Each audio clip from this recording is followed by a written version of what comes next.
नमस्कार। Ritwik speaks YouTube channel पर आप सभी का एक बार फिर से बहुत बहुत स्वागत। चैत्र के नवरात्रों की आप सभी को बहुत बहुत शुभकामनाएं और विक्रम संवत 2078 यानी कि हिंदू नववर्ष की भी अनेकों अनेकों शुभकामनाएं। पिछली वीडियो में हमने रश्मि रथी के प्रथम सर्ग का आनंद लिया था, जिसमें हमने कर्ण की इस यात्रा की आरंभ की थी और कर्ण के उस अध्याय को सुना था जिसमें कि रंगभूमि में किशोर अवस्था में कर्ण पहली बार अपने कर्तव्य दिखलाकर पूरी जनता को, पांडवों को, अर्जुन को, सभी को मंत्रमुग्ध कर देते हैं और साथ ही साथ अपने परम मित्र दुर्योधन से भी पहली बार उनकी भेंट होती है।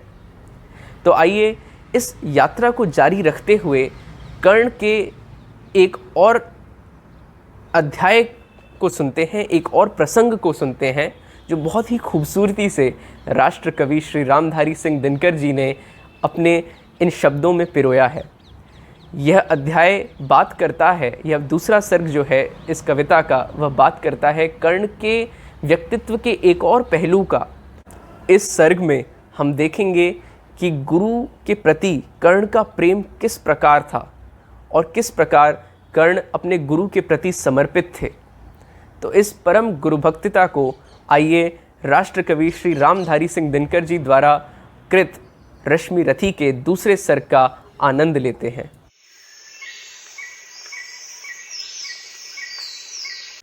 शीतल विरल एक कानन शोभित आदित्यका के ऊपर, कहीं उत्स प्रस्त्रवण चमकते झरते कहीं शुभ्र निर्झर। जहाँ भूमि समतल सुंदर है नहीं दिखते हैं पाहन, हरियाली के बीच खड़ा है विस्तृत एक उटज पावन।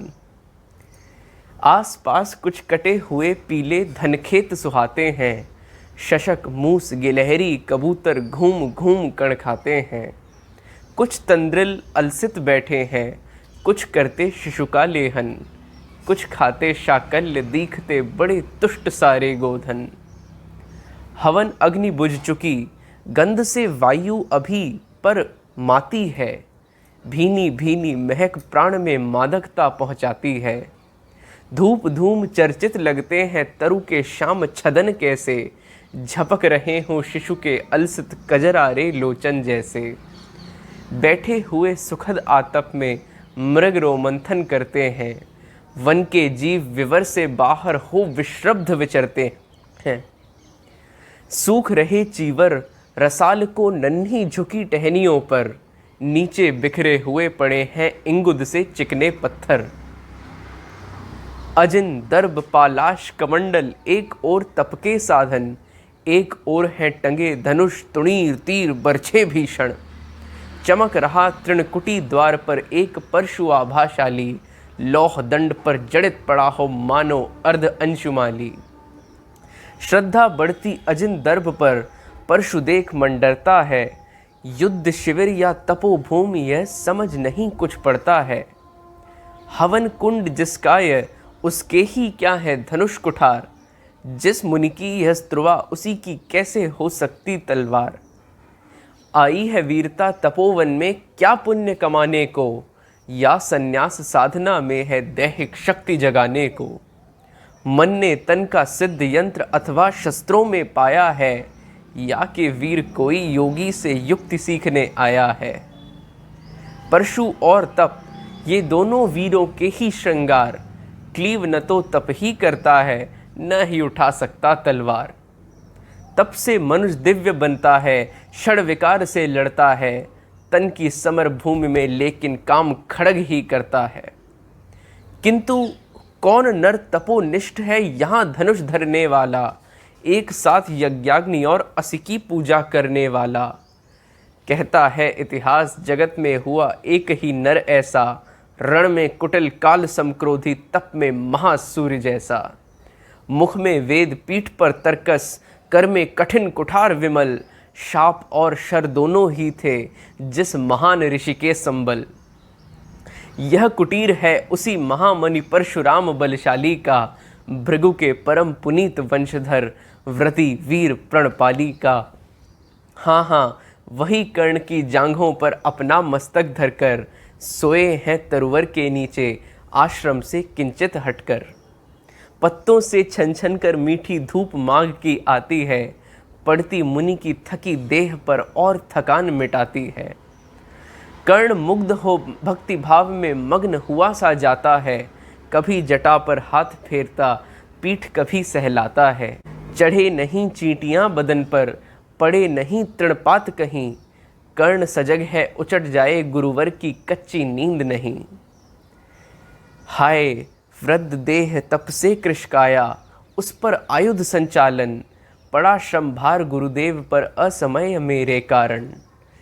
किंतु वृद्ध होने पर भी अंगों में है क्षमता कितनी, और रात दिन मुझ पर दिखलाते रहते ममता कितनी। कहते हैं ओ वत्स पुष्टिकर भोग न तू यदि खाएगा, मेरे शिक्षण की कठोरता को कैसे सह पाएगा। अनुगामी यदि बना कहीं तू खान पान में भी मेरा, सूख जाएगा लहू बचेगा हड्डी भर ढांचा तेरा। ज़रा सोच कितनी कठोरता से मैं तुझे चलाता हूँ, और नहीं तो एक पाव दिन भर में रक्त जलाता हूँ। इसकी पूर्ति कहाँ से होगी बना अगर तू सन्यासी, इस प्रकार तो तुझे चबा जाएगी भूख सत्यानाशी। पत्थर सी हो मांसपेशियाँ, लोहे से भुजदंड अभय, नस नस में हो लहर आग की तभी जवानी पाती जय। विप्र हुआ तो क्या रखेगा रोक अभी से खाने पर, कर लेना घनघोर तपस्या वै चतुर्थ के आने पर। ब्राह्मण का है धर्म त्याग, पर क्या बालक भी त्यागी हों, जन्म साथ शिलौंच वृत्ति के ही क्या वे अनुरागी हों। क्या विचित्र रचना समाज की, गिरा ज्ञान ब्राह्मण घर में, मोती बरसा वैश्य वेश्म में, पड़ा खड़ग क्षत्रिय कर में। खड़ग बड़ा उद्धत होता है, उद्धत होते हैं राजे, इसीलिए तो सदा बजाते रहते वे रण के बाजे। और करे ज्ञानी ब्राह्मण क्या, असिविहीन मन डरता है, राजा देता मान भूप का वह भी आदर करता है। सुनता नहीं कौन कोई ब्राह्मण की, करते सब अपने मन की, डूबो रही शोणित में भूको भूपों की लिप्सा रण की। और रण भी किस लिए नहीं जग से दुख दैन्य भगाने को, पर शोषक पथभ्रांत मनुज को नहीं धर्म पर लाने को। रण केवल इसलिए कि राजे और सुखी हों मानी हों, और प्रजाएं मिले उन्हें वे और अधिक अभिमानी हों। रण केवल इसलिए कि वे कल्पित अभाव से छूट सकें, बढ़े राज्य की सीमा जिससे अधिक जनों को लूट सकें। रण केवल इसलिए कि सत्ता बढ़े नहीं पत्ता डोले, भूपों के विपरीत न कोई कहीं कभी कुछ भी बोले। ज्यों ज्यों मिलती विजय अहम नरपति का बढ़ता जाता है, और जोर से वह समाज के सर पर चढ़ता जाता है। अब तो है यह दशा कि जो कुछ है वह राजा का बल है, ब्राह्मण खड़ा सामने केवल लिए शंख गंगाजल है। कहाँ तेज ब्राह्मण में अविवेकी राजा को रोक सके, धरे कुपथ पर जभी पांव व तत्क्षण उसको टोक सके। और कहे तो भी ब्राह्मण की बात कौन सुन पाता है, यहाँ रोज राजा ब्राह्मण को अपमानित करवाता है। चलती नहीं यहाँ पंडित की, चलती नहीं तपस्वी की, जय पुकारती प्रजा रात दिन राजा जयी यशस्वी की। सिर था जो सारे समाज का वही अनादर पाता है, जो भी खिलता फूल भुजा के ऊपर चढ़ता जाता है। चारों ओर लोभ की ज्वाला, चारों ओर भोग की जय, पाप भार से दबी धसी जा रही धरा पल पल निश्चय। जब तक भोगी भूप प्रजाओं के नेता कहलाएंगे, ज्ञान त्याग तप नहीं श्रेष्ठता का जब तक पद पाएंगे। अशन वसन से हीन दीनता में जीवन धरने वाले, सहकर भी अपमान मनुजता की चिंता करने वाले। कवि कोविद विज्ञान विशारद कलाकार पंडित ज्ञानी, कनक नहीं कल्पना ज्ञान उज्ज्वल चरित्र के अभिमानी। इन विभूतियों को जब तक संसार नहीं पहचानेगा, राजाओं से अधिक श्रेष्ठ जब तक न इन्हें वह मानेगा, तब तक पड़ी आग में धरती इसी तरह अकुलाएगी। चाहे जो भी करे दुखों से छूट नहीं वह पाएगी। थकी जीभ समझाकर गहरी लगी ठेस अभिलाषा को, भूप समझता नहीं और कुछ छोड़ खड़क की भाषा को। रोक टोक से नहीं सुनेगा, नृप समाज अविचारी है, ग्रीवा हर निष्ठुर कुठार का यह मदांध अधिकारी है। इसीलिए तो मैं कहता हूँ, अरे ज्ञानियों खड़ग धरो, हर न सका जिसको कोई भी भूखा वह तुम त्रास हरो। नित्य कहा करते हैं गुरुवर, खड़ग महाभयकारी है, इसे उठाने का जग में हर एक नहीं अधिकारी है। वही उठा सकता है इसको जो कठोर हो कोमल भी, जिसमें हो धीरता वीरता और तपस्या का बल भी। वीर वही है जो कि शत्रु पर जब भी खड़ग उठाता है, मानवता के महागुणों की सत्ता भूल न जाता है। सीमित जो रख सके खड़ग को, पास उसी को आने दो, विप्र जाति के सिवा किसी को मत तलवार उठाने दो। जब जब मैं शरचाप उठाकर कर्तव्य कुछ दिखलाता हूँ, सुनकर आशीर्वाद देव का धन्य धन्य हो जाता हूँ। जियो जियो ए वत्स तीर तुमने कैसा यह मारा है, दहक उठा वन उधर इधर फूटी निर्झर की धारा है। मैं शंकित था ब्राह्म वीरता मेरे साथ मरेगी क्या, परशुराम की याद विप्र की जाति न जुगा धरेगी क्या। किंतु पाकर तुम्हें इस वन में मेरा हृदय हुआ शीतल, तुम अवश्य ढोओगे उसको, मुझ में है जो तेज अनल। जियो जियो ब्राह्मण कुमार तुम अक्षय कीर्ति कमाओगे, एक बार तुम भी धरती को निक्षत्रिय कर जाओगे।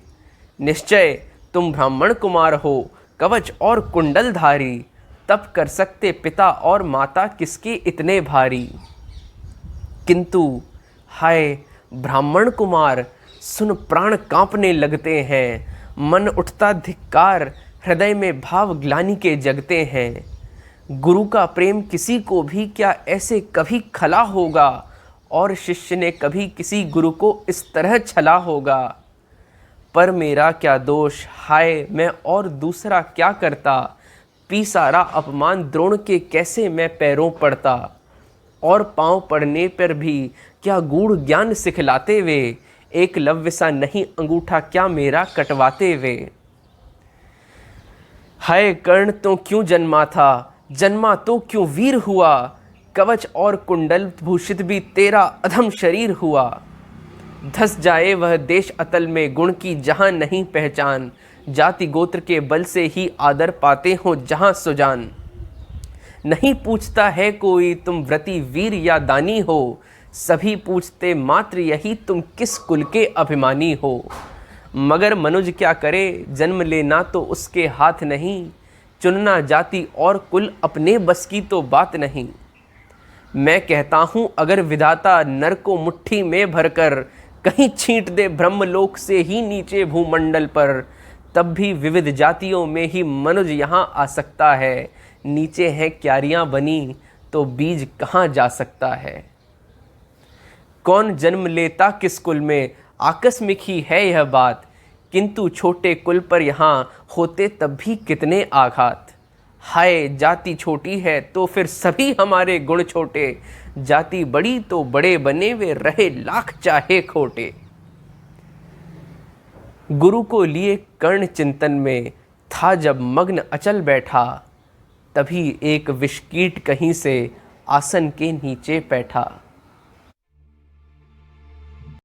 तो आज हमने आनंद लिया रश्मि रथी के द्वितीय सर के एक भाग का, जिसमें हमने देखा कि कर्ण के गुरु और कोई नहीं बल्कि स्वयं भगवान परशुराम ही थे।